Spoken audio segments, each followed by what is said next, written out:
भक्तीने हा ओटीखंडाचा रुखवत सजवताना भक्तीशी जेव्हा या कार्यक्रमाबद्दल बोलणं झालं तेव्हा मला माहित नव्हतं बरं का भक्ती सुरांचा हा गुण, पण खूप छान लेखिका दडलेली आहे.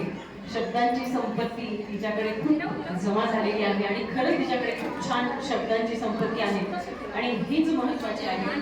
तिने तिथे खूप छान ओळी काही लिहिलेल्या आहेत. येणारा जीव आहे नाजूक आणि कोवळा, तिला ज्या ज्या गोष्टी खाव्याशा वाटल्या.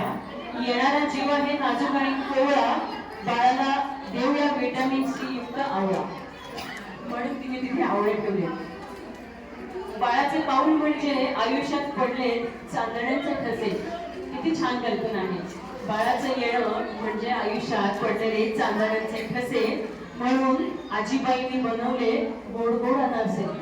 सगळ्यात अवघड पदार्थ बरं का, आजीबाईंनी बनवले गोड गोड अनारसे. बाळाच्या येण्याने आयुष्यात आलेच सप्तसूर, बाळाच्या चाहुलीने आयुष्यात आलेच सप्तसूर, पणजोबांनी पाठवली आहे बाळासाठी तूर.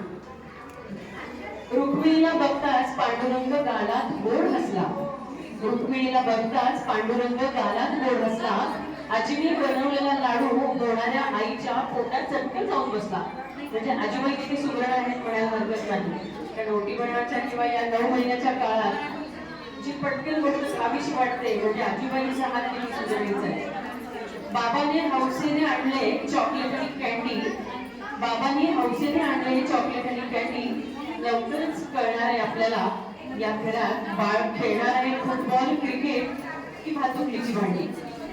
इतक्या छान शब्दात तुझे डोहाळे पुरवण्याच्या गोष्टी छान शब्दात लिहिल्या आहेत. याबद्दल तुझ्याकडे हा शब्दसंग्रह असाच भरभरून राहो या घरात शुभेच्छा. आणि ही तुझ्या हाय गुण सांगू शकता तुम्ही तिच्यातला गुण आता लक्षात ठेवा. पुढे मुली प्रतिलिपीवर पण लिहिते का आम्ही राहू तुमचं लक्ष नाही राहो, हे काय बरोबर नाही राहत. आपली बायको एवढी छान लेखिका